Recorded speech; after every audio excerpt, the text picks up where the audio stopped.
And we're back with another episode of the Lakers Fast Break podcast. It's Gerald Glassford once again with our continuing series of NBA team previews. And you know, when it comes to the San Antonio Spurs, there's no one else I can ask because there's no one else I need to ask better than the person who knows the San Antonio scene better than anyone else. It is, of course, right here on our show and our channel, the legendary. I'm going to go ahead and preface this with the legendary Megan Price, the queen of hoop herself, Megan Price. How you doing, Megan? I'm doing really well. Thank you for having me on. It has been a while since I have been this excited about San Antonio basketball. So when you asked me to come on and talk, I was like, oh yes, I'm ready. I have so much to say. So yeah, I'm very excited. I can't blame you. Things are starting to trend back up for the San Antonio Spurs. But first, I want to address the elephant in the room. Obviously, Greg Popovich, who was one of the great parts of the San Antonio Spurs culture for decades, one of the greatest coaches of all time. He isn't going to be a part of it. So this is now the reality set in. His first full season, not as coach. Mitch Johnson's taken over. Your thoughts first before we get into the team on that, because I would be remiss if we didn't recognize the greatness of Greg Popovich. Initially I was, super heartbroken, to be perfectly honest. And I didn't know if Mitch was the guy for the job, to be honest. I have since, kind of gotten on board with Mitch. I see that the locker room really supports him. But what really sold me on it was when Pop came and did his interviews, stating that he was going to retire as head coach. He would be in the building. He would still be in front office. And so he'll be there and we'll still feel the imprint of Greg Popovich on the San Antonio Spurs. So it's not that he won't be there, but when you saw the press conference, you saw the reality of his health. And I think that us diehard fans had to physically see it for ourselves to really be like, it's time. He can't be on the sidelines anymore. He is always been a very animated person. He's very dedicated to his team, and you see that on the sidelines and his emotion that he pours into it.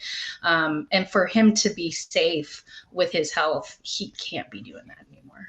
Of course, I completely understand, but I don't know if we'll see him as much as I think a lot of people would like to, because he might have the Jerry West syndrome, where Jerry West famously could not stand watching. Once he became the GM, he could not stand being out in front watching these games. He because it just ate him up inside. We'll see how Pop handles it as far as not being able to go out there and yell at refs or yell at players or anything like that. So we'll see if he can detach himself from that. It'll definitely be a transition, and I agree. I don't think we're going to see him every game. I don't think that's going to be the case. But when I say I think we'll still feel Pop within the organization, there's going to be moves that have Greg Popovich written all over them. And like when we went into the draft, should I say, I felt like those 2 draft picks were very much Greg Popovich picks. Absolutely. And we could start with Victor Wembanyama, but that's going to be an obvious part of our conversation. But I'd like to start with those 2 recent draft picks that the Spurs have had in both, of course, Dylan Harper and Stephen Castle. Interesting that they got 2 players that could become the foundation, along with Victor Wembanyama, for your future in San Antonio. You do have De'Aaron Fox, who just signed an extension with the San Antonio Spurs. Interesting mix of guards from there. And I think that's where I think everybody is going to point at as far as the success this season for San Antonio is how that guard triumvirate works with each other. They have a lot of similarities. They also have a lot of the same, I guess, as far as things that go right, things that they do well, and some things that they each need to improve upon. Your thoughts on how this triumvirate will work, bringing De'Aaron Fox over from Sacramento, but then realizing you might have two guards that might need the ball themselves in order to develop Right. them.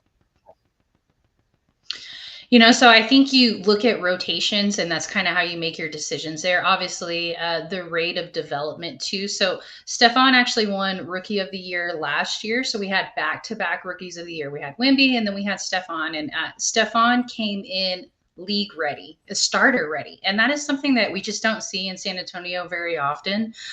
You don't come in as a rookie and start unless you're Victor or Timmy. Like those are the players that you draft and they go into the starting lineup right away. San Antonio is one of those where you have to earn your starting position, and that usually comes off of key role minutes coming off of the bench and then earning that position. And that's just kind of how we've always done things. That's our system. And I don't think any of us could have expected how starter ready Stefan Castle was. He's incredible. I can't say enough good things about him, to be perfectly honest. And I think, this is something that we thought Devin Vassell was going to be. And not to knock Devin at all, because he's had some serious injuries. And so I think he can still be that. And there's a little different style there too, because you were just talking about the continuity between the guards. And so I think with De'Aaron, obviously that's your lead point guard right there. He's obviously a high scoring point guard too. And then you have somebody like Dylan, who is also a high scoring point guard. And I think you have him come off the bench. Obviously it's your rookie season. There's not going to be a ton of pressure in that situation where you can play behind De'Aaron at the one position. This is where it gets a little interesting. Then I think you have Stefan at the 2, and as his backup, I think you move Keldon there. Keldon has played a different range of roles for us. He's played the 4 when we needed somebody to be the 4. We didn't have a 4 at all. He's undersized for that. And I think he's most comfortable in the 3, but I think his best minutes come off the bench. And I think that's where he's best utilized. I think he's definitely one of those players that you can plug in and he will be an excellent starter if you have an injury there, but take some of that pressure off and have him come off the bench. And I think also he's a team leader. Then you have Carter Bryant, who was our second pick this season or this draft, and he was our 14th pick. And now we didn't get to see Dylan Harper much in the summer league. He had a little bit of a lingering groin injury, so I had no problem shutting him down, not seeing him the rest of the summer. I'm more concerned at what he can do come preseason really soon. Now, Carter is a 6'8" small forward, and he's from Arizona. He played 37 games for them. Now, his points aren't the highest, but that's not why we drafted him. We drafted him because he's old school defense. He's locked down. He can guard just about anybody on the floor, unless maybe you're Vic. So if you have somebody out there like Vic, I don't know that Carter matches up the best with him, but I know that his heart-wise, he's going to get out there and try regardless, because we saw him against Cooper Flagg during the summer league, and he made it hard for Cooper Flagg. So we will get to see that during week 1. Obviously, I'm sure we'll jump to the schedule, but our season opener is against the Mavs, and I'm super excited for that matchup as well. But when it comes to that backcourt, again, Dylan Harper, number 2 draft pick in this year's draft, Stephen Castle, like you said, Rookie of the Year. I just see possibility, because Dylan looked like, when I saw him in summer league, looked like a player that might be able to lead your offense at some point in time down the road. But the problem is you have De'Aaron Fox, who's not a whole lot older. He's in his prime. Mm-hmm.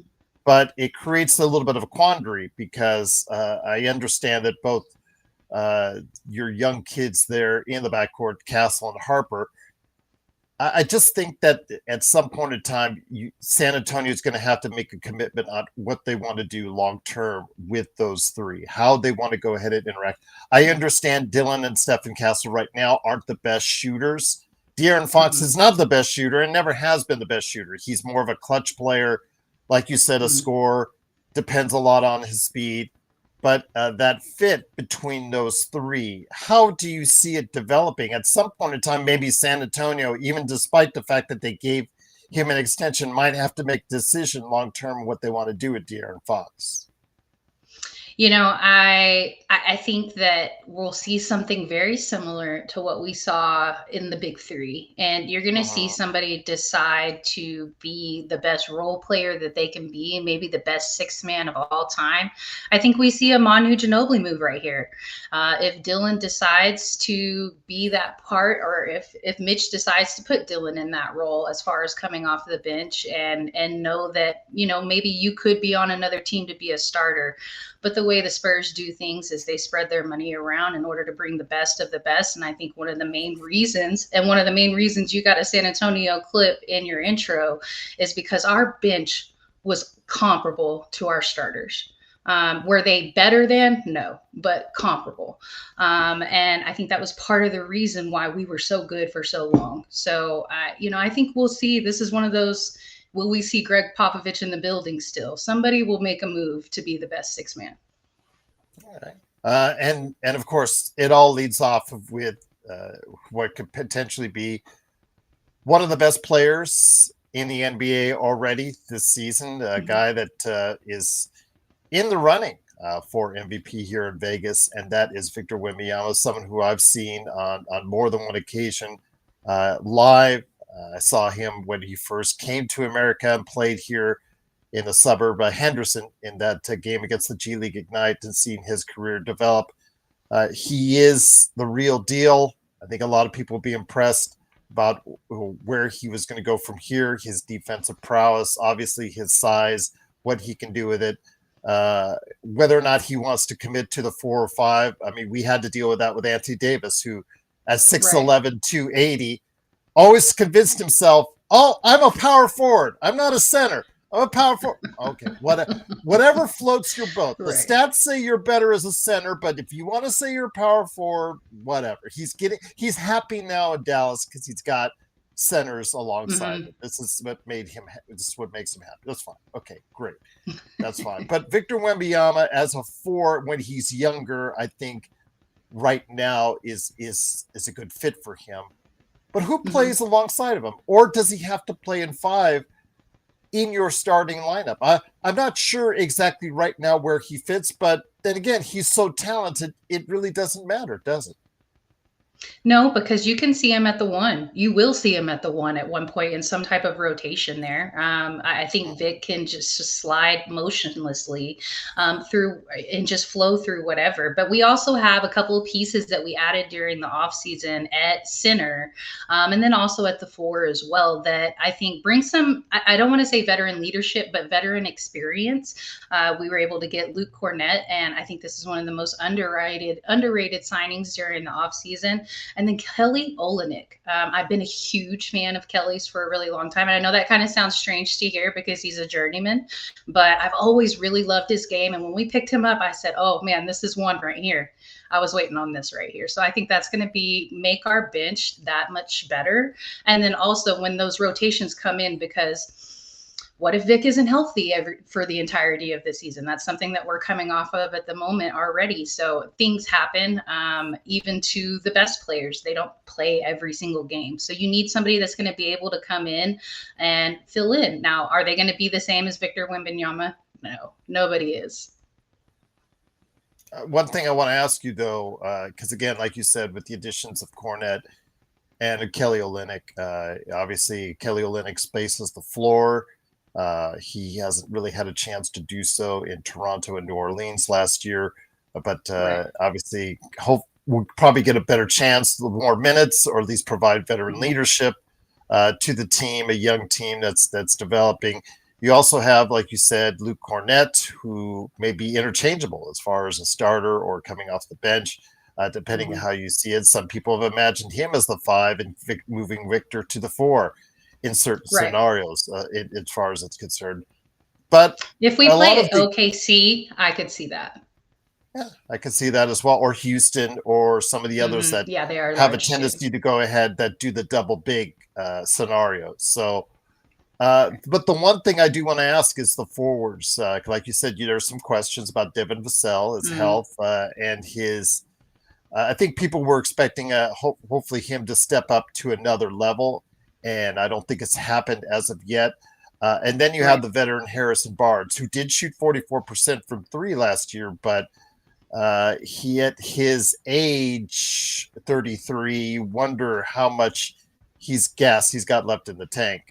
But again, in a Right. team like this, as it gets more depth built around it, he may need to provide you certain things at this point. But are those two guys still a starting combination at the forward spot that can get the job done for you? Oh, starting combination. I don't know if that's the right scenario. Harrison is your role player at this point in his career, like you were just talking about. Mm-hmm. He's 33. It does seem like he's lost a step, but I still see effort from him out there, and I think he has a role at this moment. But we have a couple of other pieces. There's Julian Champagny that I love what he has to offer as well. So now he's not your four, he's your three. So just depending on the rotation and the specific matchup, would he plug in like that? I think Julian is there. I don't want to count him out. He's certainly not a starter, but Julian will be there as well. Now, how they plug in as far as starting rotation, I think you have Devin there, but obviously health is going to be an issue for Devin probably the entirety of his career. He's just had knee issues, and it just is what it is. I'm not saying, obviously we hope for the best, but, I think you can plan that Devin Vassell is not going to be healthy the entirety of the season. So starting wise, would I have Harrison plug in right there? It depends on the matchup, but if you need the defense, yes. As far as scoring, maybe not. All right. Once again, it is Megan Price. Right now, first off, okay, I'm going to list you the stuff that she has on her plate. But at the very end, she is going to pitch herself exactly where you could catch her work on a regular basis in the world of sports. But 806 Sports Radio, Beyond the Rim, WNBA podcast, Three Chicks in a Pod, the Sports Arena, 806 Sports Radio, like I said, she does it all. Plus working as Right. far as well with the Dallas Wings of the WNBA. My gosh. I'm so glad that you had a chance to talk to me because I know your schedule's pretty full right now. But I'll just say this. How do you see the starting lineup heading into the season? Because you've got a lot of players. You've got an interesting mix. You got an interesting versatility. You talked about what you could do versus some teams than maybe other teams as far as how you want to lay a starting lineup out. But how do you think, as far as you getting into the schedule, and we'll talk about that here in a minute, where do you see the starting lineup heading into the season? So, I've got De'Arian at the one, and I love that he signed his extension with us. I heard lots and lots of people talking trash whenever we got him during the trade deadline that he was going to come and that he was going to leave, that his wife didn't really want to be there in San Antonio. And I think it's actually the opposite, that she's got connections to the front office, and actually had heard about this move for about a season and a half ago. So we just kind of been waiting for it to happen. However, him signing the extension there, that solidifies it. He's there for the next few years. He's in it to win it. And I think we're in the position to win, not this season, but I think we'll look very good this season. So with De'Arian at the one, I would put Stefan at the two. And then at the three, I would have Devin Vassell, Jeremy Sohan at the four, and that's situational as well. There's some matchups that Jeremy needs to come off of the bench, and then that's probably where I would either plug in Harrison or maybe Keldon. Keldon has run the four for us before, and he switches between the three and four pretty effortlessly. So, and then obviously at the five, I would have Vic, unless we were pairing up against a larger team, like you were saying. If it was OKC, if it was Houston, some of those teams that have more size and run the two bigs, I would plug in probably Vic and Luke Cornett, and I would have Vic at the four, move Jeremy to the bench, and I would have Luke Cornett at the five. So with that, you said the schedule is going to look very interesting this year, and you said the Spurs are not yet ready to challenge the top tier. Well, before we go ahead and we talk about the Lakers and what you're doing, and before I'm asking for a prediction on how you think the season will go in full, the schedule obviously is going to be a very tough one for your team because the division that they're in may be considered the toughest in all the NBA, with Houston, Absolutely. Memphis, Dallas, San Antonio, of course, and then the New Orleans Pelicans. Who knows what's going to happen in New Orleans, because they like giving away unprotected first round draft picks. Don't But they? yeah, they do. Hope that queen pick works itself out. But I will say this, New Orleans, and when I have the conversation, obviously Zion, who knows what's going to happen with that. They're the one oddball in all this, but you've got a very tough schedule to look at because of everybody else in that division. So, like you said, division wise, I think it was one of the toughest divisions in the West. And the West is obviously the more power packed conference. Um, I will chime in on New Orleans real quick. I didn't like that they let Willie Green go. I think that he got the flack. I think they gave him enough time, but they gave him the brunt of the responsibility, or the problems that persisted, and those weren't his decisions. Those staffing decisions were not his. And so, I think he was used as a scapegoat, when I don't think he's a bad coach. What he's been able to do with the amount of players that have been injured on the amount of time that he's been there, and then just the mess that is the front office of the Pelicans. But when they come in with a new front office, though, guess what the front office usually does first? They want to clean their own house and bring their own people in. Right. So I hate that they let Willie Green go. So I don't think, I'm not counting on New Orleans being a ton of competition, to be perfectly honest. Now, Memphis, I do think that they take a step back. However, they are a rival for San Antonio. And this kind of goes back to those Mark Gasol days, Vince Carter when he was there, even Zach Randolph. Like, they've put us out the playoffs plenty of times. So there's no love lost there between Memphis. So even if they're not great, I always check mark those matchups right there, because I know Memphis is capable of that. And then obviously Houston, Dallas, the Texas rivalries there. This is going to go back to what it was when you had Dirk Nowitzki there in Dallas, and Steve Nash, those type of days. And then over in San Antonio, you had Tim Duncan, Tony Parker, Manu Ginobili. I just think this is going to take us back to those rivalry days. Now, I just don't think Dallas is going to be quite up to snuff of what San Antonio and Houston are going to be. I think Houston is probably the favorite here, and they should be. And it's time to kind of put up or shut up if you're Kevin Durant. While I think he's one of the greatest to do it, and I'm a huge Texas fan, so I will always be a fan of Kevin Durant's. The moving around has done something to your legacy, I feel like. And I think the right move actually would have been for you to go finish it where you started it. And that's in OKC. Unless Seattle comes with a team in the next couple of years and you're able to go finish it where you actually originally started it, then I would say you get some of your legacy back there. But you need another ring, man.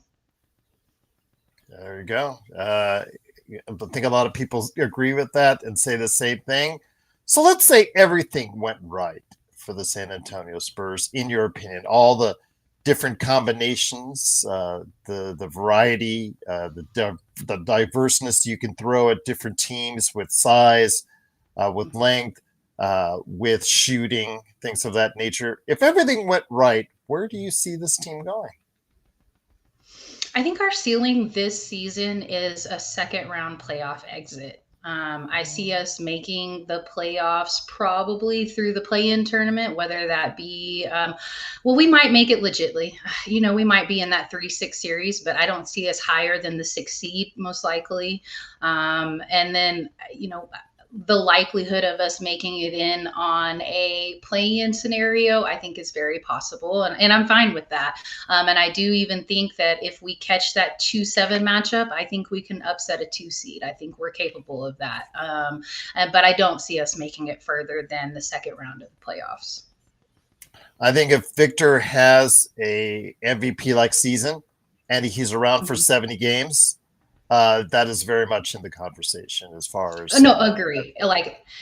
It is dependent on the health of Wemby. Like that is absolutely a factor. I think that we did well last season without him. Like there were obviously it went downhill after Vic went, and then once we lost De'Arian too, that wasn't quite the same. But there were some pieces that were still there and still put up a fight. We weren't necessarily an easy exit there towards the end of the season.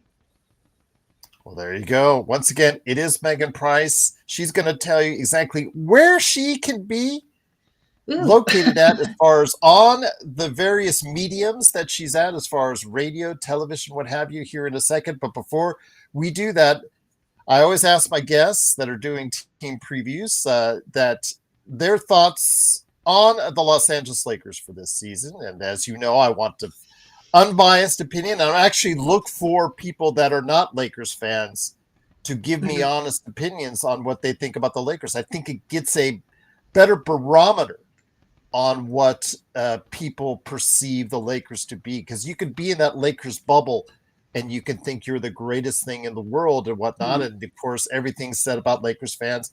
I'm not going to deny it. Entitled, spoiled, what have you. Right. 17 titles.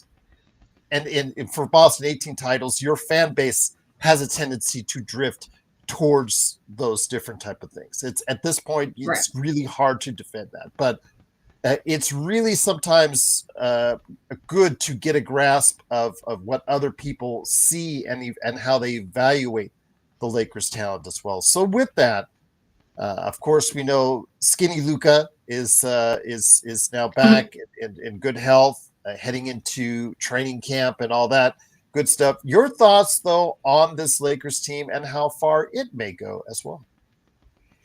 So, if you would have asked me this question yesterday, I probably would have a different answer. But today, LeBron just came out with a new ad with Nike. And if you go out and you watch this video, it is very kind of